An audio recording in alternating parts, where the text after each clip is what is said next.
Olá, irei iniciar agora o trabalho referente à obtenção de nota da segunda unidade do curso de Direito da disciplina de Direito Internacional Privado, cujos componentes do grupo são eu, Alisson Luan, Eric Vitor, Natália Ribeiro, Sofia Alexandre e Vanessa Maria.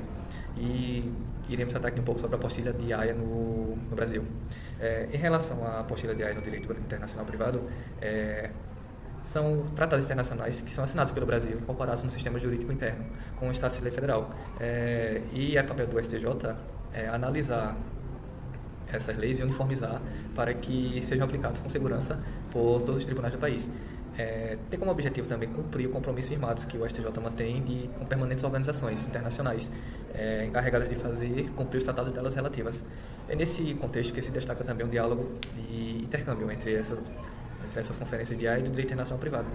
Também temos aqui a Organização Mundial para a Cooperação da Transfronteiriça em matéria civil e comercial, que atualmente possui nela vinculado cerca de 83 países membros e que administra um total de 40 convenções unilaterais. O Brasil é signatário de 7 desses acordos firmados no âmbito dessa Constituição, e dentre eles estão a Convenção relativa à obtenção de prova no estrangeiro em matéria civil ou comercial. Temos também a Convenção sobre os aspectos civis de sequestro internacional de crianças. Temos também a Convenção sobre cobranças internacionais de alimentos para crianças ou membros de famílias que estão lá fora, né, com essas obrigações de prestar alimentos. Temos a Convenção relativa à proteção dessa criança em matéria da adoção internacional e dentre alguns outros. Destacando também que, frequentemente, as decisões do STJ procura reforçar um mecanismo criado pelas convenções acima, ou seja, visando sempre dar uma efetividade às ações tomadas no âmbito da cooperação jurídica internacional. Exemplo disso, nós temos nesse mesmo sentido a fixação da competência para processar o litígio quando os magistrados do STJ autorizam a aplicação de norma internacional para regular a relação jurídica discutida em justiça, da norma interna com a norma externa. O propósito dessa conferência de AIA é trabalhar para que haja uma uniformização progressiva das normas do direito internacional privado com o direito interno. Os membros da conferência de AIA, falando um pouco sobre esse direito internacional privado, são os estados os quais já participam de uma ou de mais sessões dessas conferências, que aceitam o presente estatuto dessa conferência. Qualquer estado cuja participação no trabalho da conferência possa ser julgada assim importante desde um ponto de vista jurídico, deve ser decidida pelos governos dos estados participantes, a partir de propostas de uma ou mais deles por maioria dos votos. E passando agora para o segundo tema com a minha colega. Olá, meu nome é Natália e, dando seguimento ao assunto, eu vou abordar sobre os aspectos gerais de aplicação da apostila de AIA no Brasil. A apostila de AIA, ela detém o propósito de simplificar o trâmite de autentificação de documentos a serem usados internacionalmente. Ela foi promulgada no Brasil pelo decreto de número 8.660 em 29 de janeiro de 2016. E entrou em vigor em agosto de 2016, tendo como propósito agilizar e simplificar o processo de legalização de documentos entre 125 países que a assinaram. O objetivo, portanto, é viabilizar o reconhecimento mútuo de documentos brasileiros no exterior e de documentos estrangeiros no Brasil. No Brasil, o procedimento para a obtenção da apostila de AIA é realizado por meio dos cartórios de notas, onde um cartório habilitado autentica e reconhece uma firma e inclui a apostila de AIA, que serve como uma declaração de veracidade. Assim, a atuação dos cartórios habilitados traduz em certificar a autenticidade do ato, da assinatura, da função ou do cargo exercido pelo signatário do documento, e, se for o caso, a autenticidade do selo ou do carimbo. O Conselho Nacional de Justiça ele desempenha um papel de coordenar e regulamentar a implementação da Convenção da Apostila de AIA no Brasil. As apostilas são utilizadas sempre que é necessário produzir documentos públicos no exterior, que pode ocorrer em diversas situações transfronteiriças.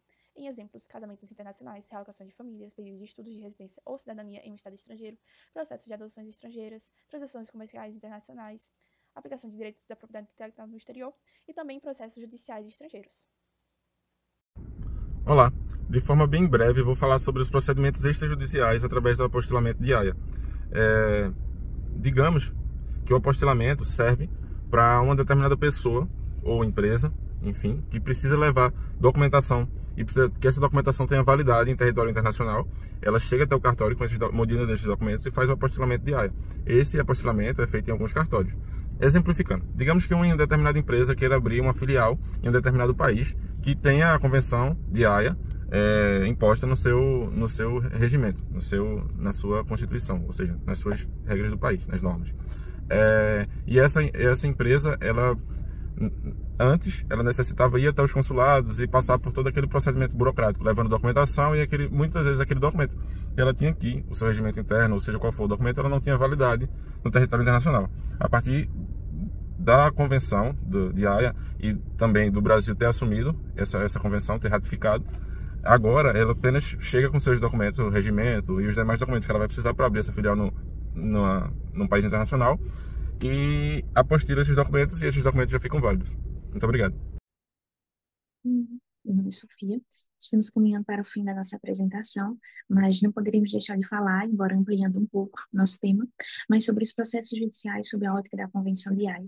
E, como falávamos lá na parte escrita, falando um pouco, incluindo um pouco do direito da criança e do adolescente, principalmente nos casos que envolvam, por exemplo, a guarda de crianças em que um dos genitores está no Brasil ou possui nacionalidade brasileira e outro estrangeira, ou no caso, por exemplo, de busca e apreensão de menores em que se verifica a vinda irregular dessa criança ou do adolescente para o Brasil, está no Brasil, enfim.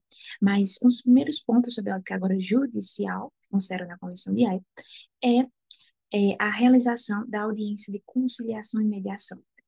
Achamos muito importante esse tópico, principalmente quando consideramos um movimento nacional muito forte na adoção da solução consensual de conflitos. Né? A gente tem o Código de Processo Civil que sedimenta e positiva muito bem na lei dos artigos 3º e 4º e parágrafos, mas antes a Constituição Federal de 1988 já vinha nos induzindo a isso. E aí, quando nós nos alinhamos à ótica internacional, nós percebemos o grande avanço, na verdade, mundial, né, quando consideramos, né, o avanço da judicialização de demandas, mas também a forma de enxergar a solução consensual de conflitos como positiva, principalmente em conflitos internacionais. E aí pontuamos na nossa parte escrita também a necessidade da dupla homologação desse acordo se firmado, né? Porque a ausência dessa homologação coloca um dos genitores em situação de vulnerabilidade, seja perante o ordenamento jurídico brasileiro, seja perante o ordenamento jurídico destinatário daquele acordo, né? Porque, por exemplo, se houver o descumprimento do acordo no exterior, ele terá dificuldade de exigir o cumprimento do que foi acordado, tornando, portanto, ineficaz a avança realizada no Brasil.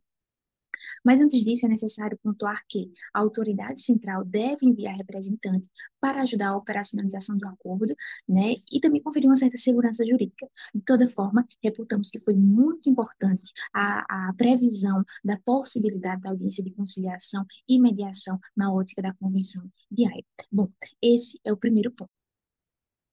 Bom, o segundo tópico que gostaríamos de destacar seria a criação de uma rede internacional de juízes, o que se preferiu chamar de juiz de enlace. Né? Mas o que seria esse juiz de enlace, essa rede internacional? Na verdade, a principal função desse juiz, dessa rede internacional, é ser um canal de comunicação entre os demais colegas juízes, tanto no âmbito interno, como no âmbito e nível internacional. Na verdade, essa comunicação pode se dar de duas maneiras. A primeira delas refere-se a assuntos de natureza geral, então nós teremos ali a troca de informações sobre as orientações do escritório permanente da Conferência de Haia, então ali vai se debater leis e funcionamento dos órgãos judiciais do seu próprio país, né, seja brasileiro ou estrangeiro. E a segunda forma, que merece maior atenção, se refere aos casos concretos e às possibilidades de solução desse conflito. Na verdade, tem sido uma transação de juízes muito importante.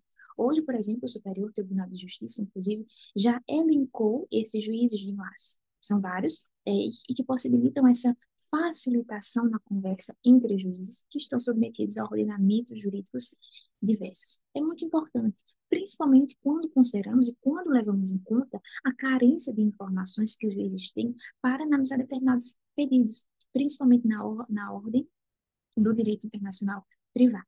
Bom, nos estendemos um pouco no nosso tema porque acreditamos que a Convenção de Haia é muito importante de se analisar. Quanto à apostila de Haia, nós elencamos com a devida autorização das pessoas que estão ali naquele procedimento administrativo, um exemplo de aplicação da apostila, e no caso concreto foi uma autorização para casamento de estrangeiro. Elencamos e nomeamos o arquivo como anexo, embora tenhamos recebido muito número de páginas, mas acreditamos que o documento é de suma importância para compreendermos o nosso tema e por isso que elencamos no nosso trabalho. Bom, nos despedimos aqui e muito obrigada pela atenção.